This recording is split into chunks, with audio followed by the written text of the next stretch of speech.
नमस्कार, India TV देख रहे हैं आप और आपका बहुत बहुत स्वागत है। आपके साथ मैं हुसैन रिजवी और मेरे साथ स्टूडियो में मौजूद है मेरी साथी मीनाक्षी जोशी।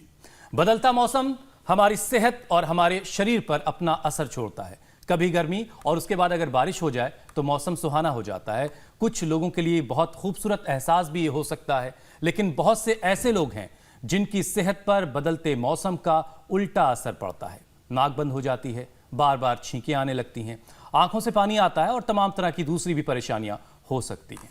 हुसैन, आपको ये बताएं कि एलर्जी के ये तमाम लक्षण हैं जो आप बता रहे हैं। भारत में हर चौथे शख्स को किसी न किसी तरह की एलर्जी है।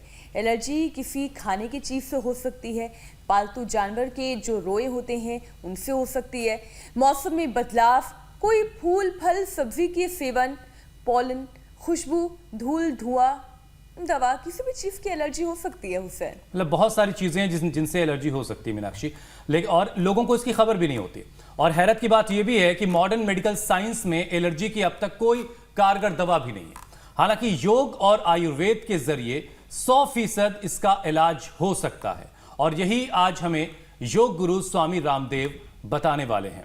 स्वामी जी, बहुत बहुत स्वागत है आपका। आज हवन हो रहा है। भुवस्वः तत्सवितुर्वरेण्यं भर्गो देवस्य धीमहि धियो यो नः प्रचोदयात् स्वाहा। हुसैन भाई, आज हम योग के बाद सुबह यज्ञ करते हैं प्रतिदिन, और यज्ञ कोई कर्मकांड विशेष नहीं है। इसमें हम गाय का घी, जो आप मेरे सामने देख रहे हैं, ये पात्र विशेष होता है जिसमें ऐसे घी रखा जाता है, और ये अलग अलग जड़ी बूटियों से हम सामग्री बनाते हैं जो आप देख रहे हैं। और जी, इसमें गूगल डालते हैं, इसके अंदर वासा तुलसी डालते हैं, इसमें नीम के पत्ते डालते हैं, इसमें वो औषधियाँ डालते हैं जिनका धुआं, इसको धूम चिकित्सा बोलते हैं। एक तो धूम्रपान करते हैं, ये धूम चिकित्सा हमारे यहाँ पर सदियों से आयुर्वेद में चली आई है। हमने पंचकर्म करते समय भी बताया था कि किस तरह से हम ऐसे यज्ञ करके और अपने रेस्पिरेटरी सिस्टम को अच्छा बना लेते हैं। बाकी जो धूल है, धुआं है, बदलता मौसम है, अलग अलग प्रकार के फूल हैं, उनसे बहुतों को एलर्जी होती है, लेकिन ये करने से हमारे भीतर एनर्जी पैदा होती है। तो योग की तरह यज्ञ भी एक चिकित्सा है। तो योग चिकित्सा, यज्ञ चिकित्सा। और ये जो शंख बजाते हैं, यह भी एक चिकित्सा होती है। इसमें पूरा प्राणायाम होता है, श्वास लंबा भर के ऐसे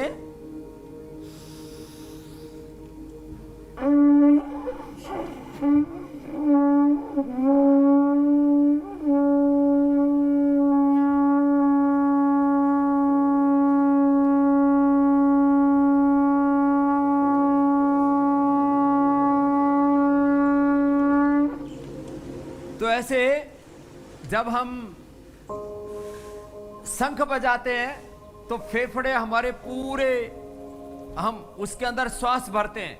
हमारे फेफड़ों में करीब 7 करोड़ छिद्र होते हैं। उन 7 के 7 करोड़ छिद्रों को हम पूरा एक्टिवेट कर लेते हैं। करीब 500 ml ऑक्सीजन का हम इंटेक करते हैं जब नॉर्मल ब्रीदिंग करते हैं। तो जब ऐसा लंबा श्वास भरते हैं और शंख बजाते हैं तो फेफड़ों के 7 करोड़ एल्वोलाइज तक ऑक्सीजन सप्लाई हो जाता है ऐसे।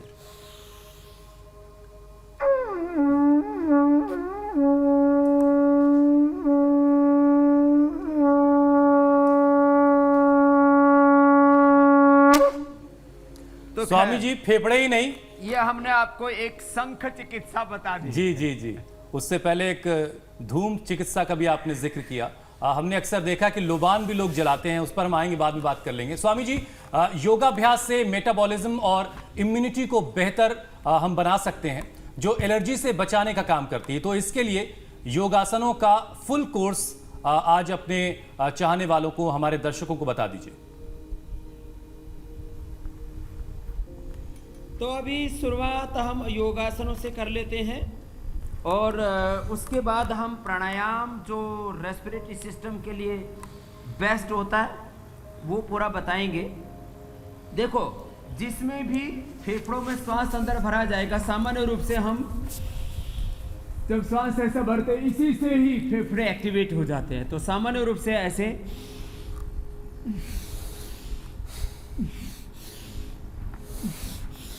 पैरों में थोड़ा डिस्टेंस करके और लंबे लंबे श्वास भर के ऐसे 25-50 बार कर लें।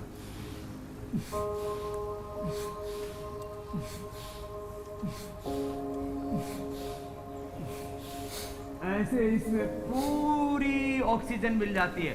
5 से 10,000 ml ऑक्सीजन का हम इंटेक कर लेते हैं इसमें।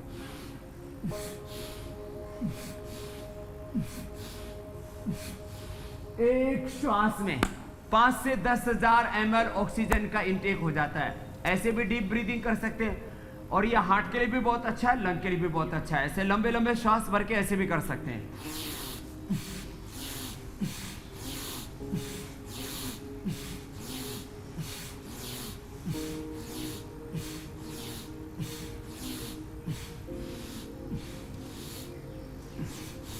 क्लॉकवाइज एंटी क्लॉकवाइज, जिनको लंग और हार्ट की प्रॉब्लम होती है वो ऐसे भी कर सकते हैं।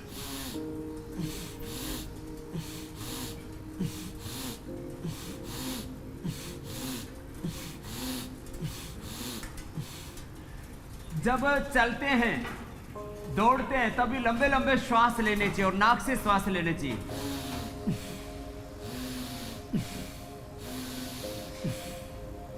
हमारे गुरु जी पिछले लगभग 60-65 सालों से लंबे लंबे श्वास भर के ऐसे ऐसे करते हैं।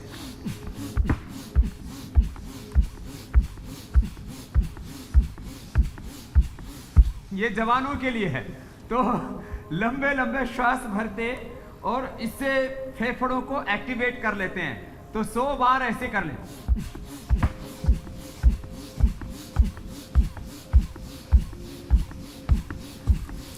तो इससे फेफड़ों को पूरी ऑक्सीजन मिल जाती है और फुल बैटरी चार्ज हो जाती है। नाक से भी खींच रहे हैं।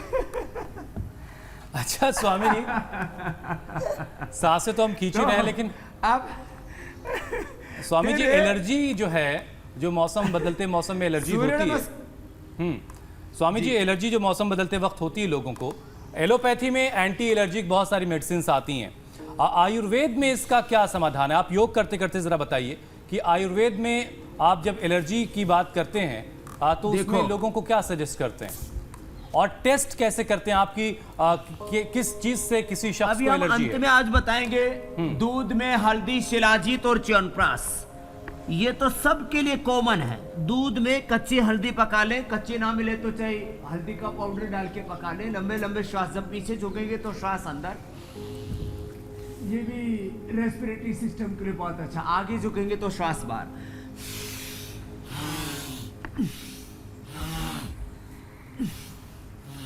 ब्रीदम के साथ सूर्य नमस्कार ऐसे। तो दूध में हल्दी, शिलाजीत, च्यवनप्राश ये एलर्जी की दवाई है। च्यवन ऋषि जो बुढ़े थे उन्होंने च्यवनप्राश बना के खाया। 50 से ज्यादा जड़ी बूटियां होती हैं इसमें। तो बूढ़ा च्यवन ऋषि जवान हो गया, तभी से ये च्यवनप्राश खाने की परंपरा है हमारे यहाँ। तो दूध में हल्दी, शिलाजीत, च्यवनप्राश और भी औषधियां हैं वो बताएंगे। तो सूर्य नमस्कार 10 बार से लेकर के 25-50 बार तक कर सकते हैं। लंबे श्वास भर के ताड़ासन की ऐसे। ये सब लंग की, रेस्पिरेटरी सिस्टम की एक्सरसाइज हो रही है। बॉडी का स्ट्रक्चरल बैलेंस भी हो रहा है। बॉडी पर, माइंड पर, थॉट्स पर, इमोशंस पर, एनर्जी पर control, self control, self inspiration, self motivation, self competition, self healing, self realisation से कलेक्टिव रियलाइजेशन, ये जर्नी है योग की। तो मैं कह रहा था आयुर्वेद में श्वासारी, खाली पेट, खाने के बाद लक्ष्मी इलाज, संजीवनी जबरदस्त है। आज काढ़ा भी बताएंगे जो हमने कोरोना के भी बताया। गिलोय, तुलसी, काली मिर्च, हल्दी, अदरक, अश्वगंधा और मुलेठी का ये काढ़ा जबरदस्त है। ऐसे दिव्य पेय पी लेते हैं। ताड़ासन, तिर्यक ताड़ासन, ये सब अच्छे हैं ऐसे रेस्पिरेटरी सिस्टम के लिए, जिसमें लंबा सांस भरा जाए। तो बाकी एक्सरसाइज तो होंगी उसमें। पूरे बॉडी के स्ट्रक्चरल बैलेंस होने के साथ साथ में रेस्पिरेटरी सिस्टम हमारा बहुत अच्छा हो जाता है। इसलिए जिनको भी लंग की, रेस्पिरेटरी सिस्टम की प्रॉब्लम है वो फेफड़ों में श्वास भरने वाले जितनी भी योगाभ्यास है, अब जैसे अर्ध चक्रासन तो सभी कर सकते हैं। ऐसे श्वास अंदर भर के पीछे की ओर झुक गया आराम से ऐसे। इसमें सब भाई और सब बहनें मेरे साथ, यहाँ पर सब हमारे वैदिक गुरुकुलम की बहनें भी हैं जो बहुत अच्छे से योगाभ्यास कर रही हैं। ऐसे आजकल लेडीज को भी एलर्जी की बहुत प्रॉब्लम रहती है, पीछे झुके फिर वापस आ गए, और जिनकी बॉडी फ्लेक्सिबल होती है वो तो पीछे पूरे ही ऐसे झुक सकते हैं, तो रेस्पिरेटरी सिस्टम भी अच्छा हो जाता है और स्पाइनल कोड की भी पूरी एक्सरसाइज हो जाती है। तो ये इस प्रकार से जो अर्ध चक्रासन, वैसे जिनको चक्कर आते हैं, अरे वाह स्वामी जी, ये मीनाक्षी भी कर ले रही है। हार्ट की प्रॉब्लम है, हाई बीपी, उनको नहीं करना चाहिए। अरे क्या बात है मैंने देखा है तो बड़ी फ्लेक्सिबल हो गई है। अब मीनाक्षी जी जो है अब ये 100 साल तक ऐसे ही यंग ही रहेंगी। ऐसे उष्ट्रासन ये भी बहुत अच्छा है, वज्रासन में बैठ करके बहुत अच्छा किया है मीनाक्षी जी। अब अगला कर लेते हैं। ये उष्ट्रासन भी बहुत जबरदस्त है। जब भी पीछे झुकेंगे श्वास अंदर भर के झुकेंगे, जो ऐसे ना कर सके, ऐसे ना कर सके, वो ऐसे घुटने पर बैठे हुए फिर एड़ियों पर ऐसे रेस्ट किया, फिर उठ गए ऐसे। ये जबरदस्त है, ऐसे इस तरह से किया। पीछे झुकने मात्र से जो उष्ट्रासन ना कर सके वो अर्ध चंद्रासन कर सकते हैं ऐसे। ये करने से भी, उष्ट्रासन अर्ध चंद्रासन करने से फेफड़ा बहुत मजबूत हो जाता है, और फेफड़े के दाएं बाएं ओर के जो कोष्ठक होते हैं, जो छिद्र होते हैं, एल्वोलाइज होते हैं, उनको ऑक्सीजन सप्लाई करने के लिए गोमुखासन भी बड़ा अच्छा होता है। श्वास भर के करना चाहिए इसको। पहले दाहिनी ओर से करेंगे, फिर बाईं ओर से। श्वास अंदर भर लिया, अब भर के रोक करके रखेंगे, उसको छोड़ना नहीं है। श्वास अंदर भर के रोक के रखा और दाएं हाथ ऊपर ले लिया, बाएं हाथ पीछे से ले लिया और ऐसे किया, ऐसे। इस प्रकार से ये गोमुखासन हो गया। श्वास अंदर भर के रोक करके रखे, ऐसे ऐसे। दूसरी ओर से किया, ऐसे आधा आधा मिनट कर ले। और जो आप कह रहे थे, दूध के अंदर हल्दी, शिलाजी, च्यवनप्राश के साथ साथ चाय के जगह पर हर्बल टी पिए, दिव्य पेय पिए। और कुछ नहीं मिलता है आपको, बाजार से हर्बल टी नहीं मिलती है, तो अपने घर में हर्बल टी बना लेना। थोड़ी दालचीनी। स्वामी जी ये राज की बात अभी रोक के रखिए, 8:30 बजे के आसपास बताएंगे। और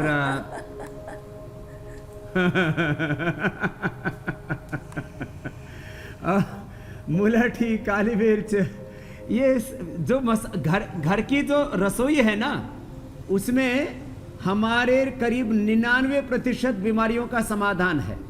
देखो ये गोमुखासन हो गया। अब उल्टे लेट करके अब मकरासन में लेट गए। देखो जरा, आपको बता रहा हूं, जोड़ों में दर्द है तो हल्दी, मेथी, सौंठ का पाउडर खा लिया तो जोड़ों का दर्द दूर हो गया।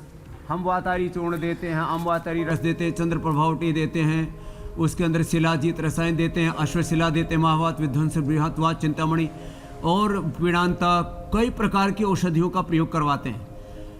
हल्दी, मेथी, सूंठ घरेलू उपाय। ऐसे ही जिनको सर्दी, जुकाम, कफ, एलर्जी लगातार बना रहता है, नजला। मैं आपको एक बहुत इंटरेस्टिंग बात सुनाता हूँ। आज से करीब 20 साल पहले मैंने एक महाराजा कॉलेज है, बहुत बड़ा ग्राउंड है, फिर उसके बाद तो कई मैंने कैंप किए जयपुर में। तो एक माता आई, बोले स्वामी जी पूरा जो सिर है, राजस्थान में और हरियाणा में सिर को टाट बोलते हैं, बोले हाँ। स्वामी जी टाट पूरी पिलपली हो गई। पिलपिली माने उसमें हाथ ऐसे लगाते हैं मीनाक्षी जी भी जानती हैं बोले स्वामी जी टाट पूरी पिलपली हो गई नजले के कारण से। अब देखो, अब ये जो एलोपैथी के डॉक्टरों को इसका बिल्कुल नहीं पता होगा ये नजला क्या होता है। जो है नजला, पूरा जुकाम जब बिगड़ जाता है उसको नजला कहते हैं। Chronic allergy, chronic asthma, chronic cough. अब वो जब आंखों पर उतर आता है तो आंखों पर चश्मा, बालों पर उतर आता है तो बाल सफेद, नाक में उतर आता है तो नाक में अंदर पोलिप्स बन जाते हैं, गले के अंदर से कफ बहता रहता है, दांतों में उतरा जाता है तो पायरिया हो जाता है, बहुत बुरी हालत कर देता है। वो बहुत खराब होता है और अंदर ही अंदर जो है गले में रस कफ सा टपकता रहता है, डाइजेशन खराब हो जाता है। 100 ग्राम बादाम, 20 ग्राम काली मिर्च, 50 ग्राम खांड, और कुछ नहीं तो बस 5-7 बादाम ले ले, 5-7 काली मिर्च ले ले, धीरे धीरे चबा करके ऊपर से दिव्य पेय बना करके पी ले बस, या गर्म पानी पी ले ऊपर से, नहीं कुछ भी नहीं ले, खाली ऐसे ही चबा ले तो एकदम नाक खुल जाते। जिनके भी नाक बंद है सुबह उठ करके छींक आना, स्नीजिंग की प्रॉब्लम रहती है। मकरासन लंबे लंबे श्वासों के साथ किया जाता है। स्वामी जी कुछ लोग तो अगर ये सुबह उठ भुजंगासन, ये के फेफड़ों की ऐसे एक्सरसाइज खाली हो रही है पांव इसमें। फर्श पे उतर जाए, अपनी चप्पल ना पहने तो ये छींके आने लग जाती है। इतनी भयंकर छींकें आती हैं, 1-2 छींक आए तो वो लोग अपशकुन होता है। जिनको 25-50 आए उनको क्या होता है ये शायद ज्योतिषियों के पास भी शब्द नहीं होगा। आप इंदु प्रकाश जी से भी पूछेंगे अच्छा, आप इंदु प्रकाश को बहुत याद तो करते हैं शायद वो स्वामी जी। नहीं बता पाएंगे कि 100 बार छींक आती है तो ये शकुन है, ये अपशकुन है। तो जो है लंबा लंबा श्वास बहुत भर खुश के नसीब है वो भी, आप उनको याद करते रहते हैं।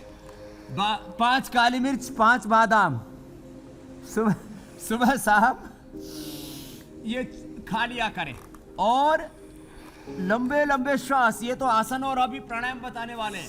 पहले ही दिन से छींक बंद, और सुबह सुबह सरसों का तेल, कच्ची घानी सरसों का तेल पतंजलि का आता है, एकदम शुद्ध प्योर, और कोई घर में बना के रखा हुआ हो तो और अच्छी बात है। लेकिन ये जो एक्सपेलर में पिलाई हुई जो सरसों होती है उससे फायदा नहीं होता है। कच्ची घानी वाले में झांस होती है, वो नाक के अंदर डालते पूरा, गांव की भाषा में बोले तो पूरा खखाटा उठता है, और 50 ग्राम से लेकर के 100 ग्राम तक कफ निकल जाता है। लंबे लंबे श्वास। अच्छा स्वामी जी, कई लोग ये कहते हैं कि खूब पसीना ऐसे जब 10, 20, बहाते हैं 25 बार 50 बार करवा दे, तब भी एलर्जी दूर होती है, ऐसा सही है क्या? ये 100% सही है। तो पसीना बहाने के लिए जो भुजंगासन बताया ये 100 बार कर ले, तो ये भुजंगासन, सर्वासन, धनुरासन, जैसे ये 100 बार करेंगे ना से,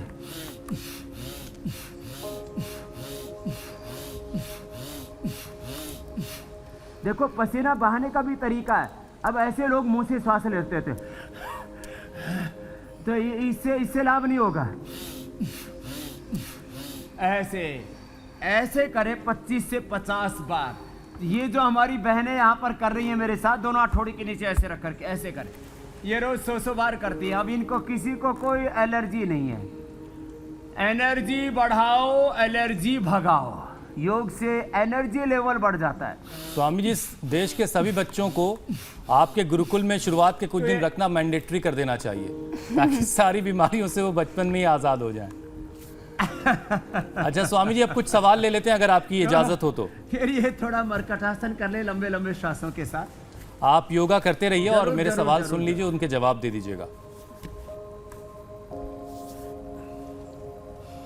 स्वामी जी, फेसबुक और तमाम माध्यमों से हमारे पास बहुत सारे सवाल आ रहे हैं। प्रीति लखानी है, वो पूछ रही कि उनका बेटा जो है उसको बस अगर थोड़ी सी हवा भी आके लगती है तो उसे छींकें आने लगती हैं, तो उनके बच्चे को के लिए क्या उपाय बताएंगे आप? तो ये पवन मुक्तासन, उत्तान पादासन और नौकासन श्वास भर के किए जाते हैं। ऐसे तो ये 1-1 मिनट ऐसे कर लें। तो बच्चे से ये सब चीजें कैसे करवाई जा पाएंगी? कर सकते हैं, सेतु बंधासन भी इसको कहते हैं। अरे चलो बच्चे वाला बता देते, ये तो आसन हमने बताए थे, ये सामान्य लाभ करते हैं। सबसे ज्यादा लाभ करता है प्राणायाम में 99% बेनिफिट केवल ब्रीदिंग एक्सरसाइज से हो जाएगा। और अभी मीनाक्षी जी भी पूछ रही थी पसीना कैसे बहाएं, तो जिनको पसीना बहाना है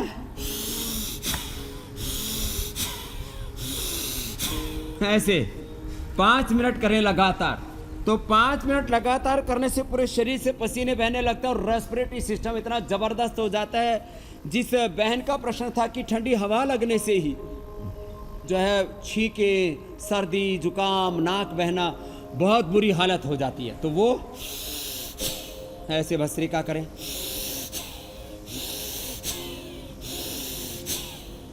जिनको अस्थमा है वो ऐसे तेजी से ना करें।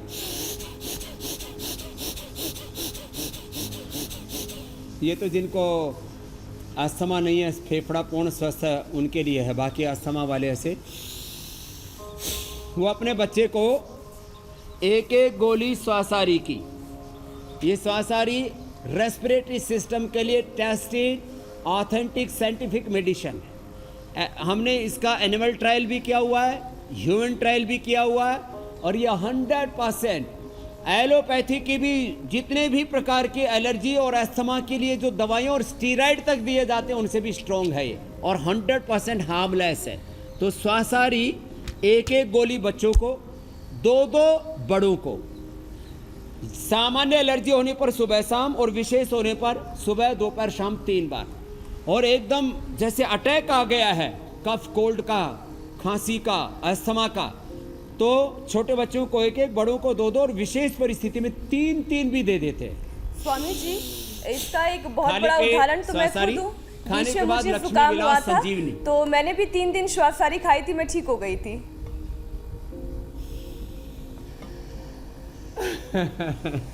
तो बलगम वाली खांसी के लिए कौन से योगाभ्यास वो कर सकती हैं, और आखिर में तो बलगम कोई वाली- काढ़ा भी बता दीजिएगा उन्हें। और एक सवाल नूतन सिंह का है। हाँ, तो एक तो श्वासारी, हाँ जी, वो भी पूछ लीजिए। हाँ, नूतन सिंह कह रही हैं कि उनकी उम्र जो है 45 साल है, और उन्हें नाक में पॉलिप्स है, और 6 सालों से इस शिकायत से वो जूझ रही हैं। बहुत कुछ अब तक कर चुकी हैं, अब आपसे वो इसका उपाय चाहती हैं। तो हमारे ब्रह्मचारी तो कपालभाति कर लेंगे, बहनें अनुलोम विलोम कर लेंगी सभी, और मीनाक्षी जी भी अनुलोम विलोम कर लेंगी। कपालभाति अनुलोम विलोम ज़बरदस्त है। नाक बंद है तो मैंने कहा काली मिर्च और जो है बादाम चबा के खा ले, और नाक में जो है सरसों का तेल, षडबिंदु तेल और अणु तेल, ये डाल ले नाक के अंदर। और जिनकी बहुत ही कोमल नाजुक प्रकृति है वो बादाम रोगन डालें। बादाम रोगन भी, ये भी नाक के अंदर डाला भी जाता है, और ये दूध के साथ पिया भी जाता है, तो ये नाक के अंदर डालें। अब आपने जो सबके प्रश्न पूछे हैं, बलगम वाली खांसी, कपालभाति, भस्त्रिका, ये प्राणायाम, तो भस्त्रिका, कपालभाति, अनुलोम विलोम 3 तो ज़रूर करने हैं, और उज्जाई भी करना है। उससे कफ बलगम निकल जाता है, और बाद में जो है पूरा रेस्पिरेटरी सिस्टम इतना स्ट्रॉन्ग हो जाता है कि खांसी आएगी ही नहीं, शुरू में आएगी। श्वासारी 20 ग्राम, त्रिकुटा 20 ग्राम, सीतोपलादी 20 ग्राम, ये तीनों पाउडर मिल जाएंगे पतंजलि चिकित्सालय, आरोग्य केंद्र, मेगा स्टोर पूरे देश भर में है। श्वासारी, त्रिकुटा, सीतोपलादी 20-20 ग्राम, और उसमें अभ्रक भस्म 5 ग्राम, स्वर्ण वसंत मालती 2 से 3 ग्राम। अब ये सब पाउडर मिला लें, और 1-1 ग्राम या 2-2 ग्राम सुबह दोपहर शाम शहद से चाट लें। पूरी जो है जो खांसी है वो 100% ठीक हो जाएगी। चूसने के लिए लौंग आदि बटी, खदिर आदि बटी, और हमने कंठामृत भी, ये 3 औषधियाँ जो अनुकूल पड़े उसको चूस लिया। और घरेलू उपचार में तो मैं हमेशा बोलता हूँ, थोड़ा लौंग को हल्का सा सेक लो, लौंग, काली मिर्च, और उसके अंदर थोड़ा मिश्री और मुलैठी, ये चूसने से खांसी पूरी अच्छी हो जाती है। आप भी अपनी जेब के अंदर एक खदिरादी बटी या लौंगादी बटी रखा करो। एंकरिंग करते समय कभी ऐसा हो जाए, खांसी आ जाए, तो आपकी जो एंकरिंग है उसमें बाधा नहीं आएगी। ये खांसी के लिए मैंने एकदम 100% इलाज बता दिया है। इसके लिए सबसे अच्छा है श्वासारी क्वाथ। ये श्वासारी क्वाथ, ये अभी अंत में हम बताने भी वाले हैं, 8:30 बजे के बाद इसको पका करके पी ले। श्वासारी क्वाथ पी ले, और दूध में हल्दी, शिलाजी, च्यवनप्राश ले लें, जिंदगी में कभी खांसी नहीं आएगी। और जिनके पोलिप्स हो रखे हैं वे ये पॉइंट भी दबा लें, ये पॉइंट रिंग फिंगर के टॉप पर। बाकी सभी ये साइनस के पॉइंट होते हैं, 1 2 3 4 और ये 5, ऐसे ये पॉइंट दबा लें। और ठंडा पानी कभी ना पिएं, सभी कफ कोल्ड एलर्जी वालों के लिए, सर्दी जुकाम वालों के लिए, नज़ला है जिनको, ठंडा पानी कभी ना पिएं, और घी ना खाएं। बस इतना ध्यान रखें। दूध में भी हल्दी, शिलाजीत ले, और अचार कोई ना खाएं। ठंडी चीज़ों का, दही छाछ को भी बंद करना पड़ेगा कुछ देर। स्वामी जी इतनी चीज़ों का ध्यान देंगे हम। और जलनेति, सूत्रनेति तो जबरदस्त है, जो मैं कल भी करके बता रहा था। जी। जल नीति, सूत्र नीति, ये तो पॉलिप्स के लिए अद्भुत है। और कोई प्रश्न हो तो पूछ लो। स्वामी जी, जो है, हाइव्स या हुसैन भाई। आर्टिकेरिया एलर्जी जो होती है, आर्टिकेरिया एलर्जी की वजह से स्किन पर चकत्ते पड़ जाते हैं, तो ये जो एलर्जी है इससे कैसे बचा जा सकता है? और इसी से जुड़ा एक सवाल है सृष्टि आर्या का। उनकी 4 साल की एक बच्ची है, वो बता रही कि एलर्जी से उनकी बच्ची के बदन पर 2 साल से इचिंग की प्रॉब्लम है। तो ये सब भी एलर्जी की अलग अलग केसेस हैं। तो एक तो ये हमने जो आर्टिकेरिया एलर्जी की बात की, इसके बारे में बताइए कि इससे कैसे बचा जा सकता है। अब देखो, इसको शीत पित्त कहते हैं आर्टिकेरिया को, और ये बड़ा डीप हो जाता है। जितना ऊपर फूलता है उतना ही नीचे जाता है, और ये कई बार तो प्राण घातक हो जाता है। मैंने 15-15, 20-20 साल पुराना आर्टिकेरिया ठीक किया। क्या करें? 5 काली मिर्च, 2 चम्मच गाय का घी और 2 चम्मच खांड, ये खाली पेट सुबह शाम खा ले। जो है, मैंने ये 25-30 सालों से ये प्रयोग किया है। एक अमेरिका से आई थी। अच्छा स्वामी जी, जब आप सुनीता खांड यानी कहते हैं तो कुछ मतलब उसका उसका नाम गुड़ था, होता है या एक कुछ और? आज मैं नाम जानता हूं लोगों के। शक्कर होता जो है, वो व्हाइट वाली जो बिना मसाले वाली चीनी जो है ना, पाउडर जो होता है, खांड, बूरा। अच्छा, बूरा है नहीं इधर। अलग अलग इलाकों में अलग अलग नामों से जाना जाता है स्वामी जी उसको। ये बूरा बूरा सफेद, राजस्थान में तो खांड कही जाती है। हाँ, खांड और, बूरा। जी। तो हाँ, वो दाल बाटी चूरमा में खांड को डालते हैं। तो 5-7 काली मिर्च, 2 चम्मच गाय का घी, 2 चम्मच बूरा, ये डाल के सुबह शाम खाली पेट खा लें।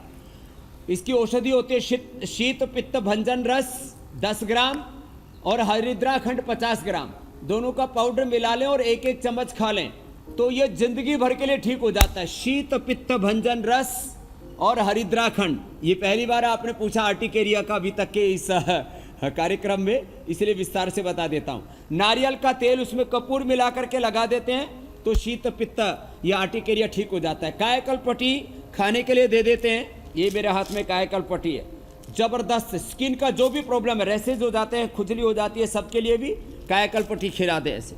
और ये एलोवेरा जो जेल है ये लगा दे तो किसी भी तरह की कोई प्रॉब्लम ही नहीं होती है। तो ये इतने कई चीज़ें एक साथ मैंने बता दी है। कपाल भाती सब जरूर करें बॉडी को डिटॉक्स करने के लिए। पेट खराब नहीं रहना चाहिए तो रात को त्रिफला चूर्ण ले लें। और जिनको बहुत ही ज़्यादा किसी भी प्रकार की एलर्जी या टॉक्सिन्स ऑक्सीडेंट्स बहुत ज़्यादा बढ़े हुए हैं तो गोधन अर्क भी पी सकते हैं। पानी पूरा पिया करें, लगभग 3 लीटर पानी। लेकिन कफ कोल्ड वाली एलर्जी है तो गुनगुना पानी या गर्म पानी पिए, ठंडा पानी ना पिए। बस इतनी चीज़ों का ध्यान रखेंगे तो कोई तकलीफ नहीं होगी। एक तरह की एलर्जी और है, इसे एलर्जिक राइनाइटिस कहते हैं स्वामी जी, इसका क्या उपाय है? एलर्जिक राइनाइटिस, साइनोसाइटिस, ब्रोंकाइटिस, और ये जब बिगड़ जाता है तो ये लंग फाइब्रोसिस तक ही चला जाता है। ये माने कफ की अलग अलग स्टेजेस हैं। एलर्जिक राइनाइटिस बोलो, साइनोसाइटिस बोलो, फिर ये लंग फाइब्रोसिस बोलो, ये अलग अलग स्टेजेस हैं। जैसे जैसे कफ कोल्ड ये बढ़ता चला जाता है तो इनके नाम डिफरेंट हो जाते हैं। तो फेफड़ों पर सोजन आ जाती है, उसको ब्रोंकाइटिस बोल देते हैं। अंदर फिर गांठें पड़ जाती है फेफड़ों में, उसको लंग फाइब्रोसिस बोल देते हैं। जो उससे पहले की स्थिति है उसको ये एलर्जिक राइनाइटिस बोलते हैं। तो इन सभी के अंदर ये श्वासारी ले, बस एक सिंपल औषधि, 2-2 गोली सबके लिए 2 बार, ज़्यादा एलर्जी बढ़ी हुई है तो 3 बार, बच्चों के लिए 1 बार। और जब एकदम क्रिटिकल कंडीशन में व्यक्ति चला जाता है और लग रहा है कि अब ऑक्सीजन लेवल जो है वो 90 से नीचे आ गया है तो 3-3 गोली खिला दो 3 दिन के अंदर ही। माने अस्थमा के भयंकर अटैक से आदमी बच जाएगा। नहीं तो जितने लोग हार्ट अटैक से मरते उससे ज़्यादा रेस्पिरेटरी सिस्टम के फेलियर से मरते। तो ये किसी भी प्रकार की फेफड़े की एलर्जी है उसका रामबाण इलाज बता दिया है। भस्त्रिका, कपालभाति, अनुलोम विलोम, भ्रामरी, उद्गीत। एक प्राणायाम और बताता हूँ, ये उज्जाई में अभ्यंतर प्राणायाम भर के रखना। रेस्पिरेटरी सिस्टम इतना स्ट्रॉन्ग होना चाहिए, आधा मिनट से 2 मिनट तक आप ब्रेथ को होल्ड कर सके, जैसे ऐसे भर के।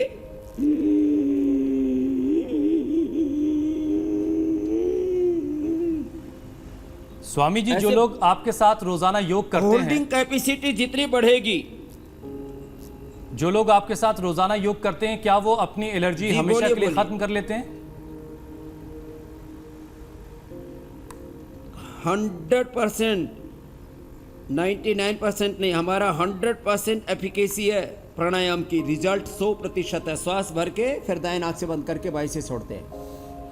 देखो, मैंने पूरे देश और दुनिया की हवा खाई है, पूरी देश और दुनिया का पानी पिया है, घाट घाट का पानी पिया है, और दुनिया भर के मक्खी मच्छर तमाम तरह के सब झंझावातों का, आंधी तूफानों को मैंने झेला है जिंदगी में। कभी भी मेरा, और लाखों घंटा बोला है, जो जितनी तुम एंकरिंग करते हो उससे 1000 लाख गुना ज्यादा मैं बोल चुका हूँ।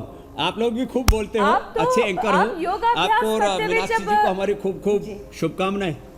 धन्यवाद स्वामी जी। लेकिन जब आप इतने मतलब रिग्रेस योगाभ्यास करते हुए बोलते हैं, कभी भी हमने आपकी सांस फूलते हुए नहीं देखा है। ये भी अपने आप में बहुत बड़ी बात है। हम लोग तो थोड़ा सा पुशअप्स कर लेते हैं और हाफ जाते हैं। इसीलिए तो मेडिकल साइंस के लिए शोध का विषय है स्वामी जी। देखो, मैं आपको एक रहस्य की बात बताता हूं। आज से करीब 30 साल पहले मैं ज्यादा बोलता नहीं था, गुरुकुल में बहुत कम बोलता था, है? तो जब मैं बोलने लगा 8-10 घंटे, तो एक बार मेरा गला बैठा था जिंदगी में, खाली एक बार। फिर मैंने गर्म पानी में थोड़ा हल्दी और सेंधा नमक डाल करके, गर्म पानी में हल्दी सेंधा नमक और थोड़ी सूंठ डाल करके और गरारा किया था। और उसके बाद यही काली मिर्च, मुलैठी, मिश्री और ये लौंग, ये पहले एक डब्बी सी रखा करता था शुरू में, क्योंकि बहुत बोलना पड़ता था मुझे। 10-12 घंटे लगातार, सुबह दोपहर शाम 3-3 बार मैं सत्र लेता था योग के। फिर एक दिन कुछ लोगों ने कहा, स्वामी रामदेव तम्बाकू खाता है। वो कभी कभी मैं उसमें से वो मुलैठी, मिश्री, काली मिर्च निकाल के खाता। तो मैंने उस दिन से वो डब्बी रखनी छोड़ दी और प्राणायाम ज्यादा करना शुरू कर दिया। आज तक एक बार भी मेरा गला खराब नहीं हुआ है। नहीं तो लोगों को जब देखो गला खराब, जब देखो पेट खराब, जब देखो दिमाग खराब। दिमाग खराब तो सभी का रहता है। योग करने वाले का ना गला खराब होता है, ना पेट खराब होता है, ना दिमाग खराब होता है। तो भस्त्रिका से गला खराब नहीं होगा, कपालभाति से पेट खराब नहीं होगा, अनुलोम विलोम से दिमाग खराब नहीं होगा, और योग करते रहेंगे तो वक्त खराब नहीं होगा। और वक्त, यदि किसी को बहुत, हाँ स्वामी जी देखिए, इस वक्त जो है वो बहुत तेजी से भाग रहा है। आप इम्यूनिटी तो निकल गया। हाँ, इम्यूनिटी को बूस्ट करने वाला एक खास दूध बताने वाले थे, कोई मिल्क बताने वाले थे, उसके बारे में बता दीजिए जरा। हाँ, वो दूध भी बताने वाले। इधर लाओ भाई, जलाओ पूरा। एक तो इम्यूनिटी को बूस्ट करने के लिए हमने पहले ही दिन से अश्वगंधा, गिलोय, तुलसी, नीम, घनवटी, ये इम्यूनिटी बूस्टर ही फिर हमने बना दिया, पूरे देश को उपलब्ध करा दिया है। तो ये कोविड-19 इम्यूनिटी जो है बूस्टर बना रखा है, इम्यूनिटी बूस्टर किट बना रखी है। तो गिलोय तुलसी और अश्वगंधा, इसका एक्सट्रैक्ट से ये गोलियां हमने तैयार कर रखी हैं। तो एक गिलोय की गोली खा लें, एक तुलसी की गोली खा लें, एक अश्वगंधा का कैप्सूल खा लें। तो गिलोय, तुलसी, अश्वगंधा, ये तो जबरदस्त है। स्वामी जी आमतौर से सारी चीजों का मिश्रण करके हमने एक इम्यूनिटी, जी एक इम्यूनो चार्ज बना रखा है। जी। तो जिनकी इम्यूनिटी बहुत कमजोर है, जब देखो तभी फटीग, थकान, बोले स्वामी जी एनर्जी लेवल बहुत डाउन है, अभी जो है कुछ करने का मन नहीं कर रहा है, तो ये इम्यूनो चार्ज 2-2 गोली 3 बार खा लें। और बाकी मैंने काढ़ा बता ही दिया। जी स्वामी जी, एक देखो, एक जो हल्दी है, हाँ पूछ लो स्वामी जी। वैभव राज हैं, मतलब हम आमतौर से जानते हैं कि जब मौसम बदलता है तो कफ कोल्ड हो जाता है या स्किन में किस तरह की दिक्कत हो सकती है, लेकिन वैभव राज पूछ रहे हैं कि उनकी माताजी को मौसम बदलता है तो दस्त आने लगते हैं। क्या ये भी कफ मतलब एलर्जी की वजह से हो सकता है? हाँ, और इसका उपाय क्या है? एलर्जी होती है, खाने पीने की चीजों से एलर्जी होती है। तो जिनको पेट में एलर्जी होती है वो अनार लिया करें। कुटजारिष्ट 4-4 चम्मच, कुटज घनवटी 2-2 गोली और चित्रकावटी 2-2 गोली। कुटजारिष्ट 4-4 चम्मच खाने के बाद, और कुटज घनवटी 2-2 और चित्रकावटी 2-2 ले ले, अनार खाएं तो ये पेट की एलर्जी नहीं होगी। ये देखो, ये हल्दी दूध में डालते हो, उसकी बजाय ये हल्दी को कद्दूकस करके ना, और जब डालते हैं तो ये ये ज़्यादा अच्छा होता है। कद्दूकस करके और फिर इसके अंदर दूध के अंदर डाल दिया और फिर आप ये दूध को पकाएंगे तो ये जो हल्दी लाभ करेगी वो ज़्यादा लाभप्रद है। और ये केसर जैसा दूध हो जाता है। कोई केसर डाल सके तो बहुत अच्छी बात है, नहीं तो दूध के अंदर ये कच्ची हल्दी, फिर ये शिलाजीत 2 बूंद और च्यवनप्राश 1 चम्मच। और किसी को मीठा खाने का शौक है, वैसे तो च्यवनप्राश भी मीठा है, ये सेहत भी इम्यूनिटी के लिए, लंग के लिए बहुत अच्छा होता है। तो और च्यवनप्राश मैं बोल रहा था स्वामी जी, आमतौर से नहीं खाया था, जवान हो गया था। जी तो जी ये स्वामी जी, आमतौर से आप बताते हैं कि दूध जो है वो जी। कफ की वजह होता है, लेकिन हल्दी आपने अगर उसमें डाल दिया, आपने शिलाजीत उसमें डाल दिया, तो यही दूध जो है वो दवा बन जाएगी। जो कफ बनाता है वही कफ को खत्म कर देगा। ये दूध दवा बन जाता है। और आपको मैं देखो, वैसे तो ये पकने में टाइम लगेगा, क्योंकि इसलिए मैं कई बार शुरू में ही ये कार्यक्रम कर देता हूँ। फिर भी ये आज दूध पूरा के अंदर गोल्डन मिल्क नहीं ये बन पाया हल्दी स्वामी और जी। शिलाजीत, ये कॉफी जैसा इसका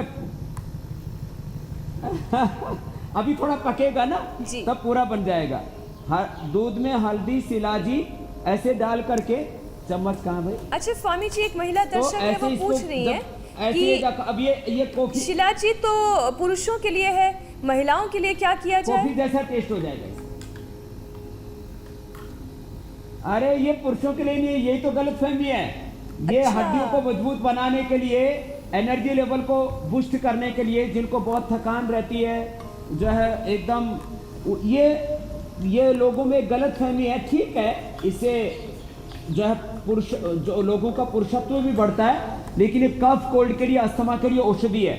जैसे च्यवनप्राश तो च्यवन ऋषि ने खाया था, अब ये च्यवनप्राश जैसे लेडीज जेंट्स सभी खाते हैं। 1 चम्मच च्यवनप्राश जो है ये खा लिया आपने तो पूरा आपका एनर्जी लेवल बूस्ट हो जाता है। तो जैसे च्यवन ऋषि ने च्यवनप्राश खाया था, ऐसे कोई भी च्यवनप्राश खा सकता है। मैं भी खा सकता हूँ, आप भी खा सकते हैं। हाँ देखो, अब ये थोड़ी देर में, अभी इसमें एक उबाल आ गया, तो अब आप देख रहे हैं कि अब ये इसका रंग केसरिया हो गया है, अभी गोल्डन मिल्क तैयार हो गया है। और इसमें शिलाजीत डाल देते हैं तो कॉफ़ी जैसा इसका टेस्ट हो जाता है। और च्यवनप्राश तो दूध में हल्दी, शिलाजीत, च्यवनप्राश, केसर आदि डाल करके या हनी डाल करके खाएंगे तो सब पूरी एनर्जी पाएंगे। किसी को कोई एलर्जी नहीं करे होगी तो योग आयुर्वेद को अपनाएं, एनर्जी बढ़ाएं और एलर्जी को भगाएं। यही आज का संदेश है। बहुत बहुत शुक्रिया स्वामी जी, बहुत बहुत शुक्रिया।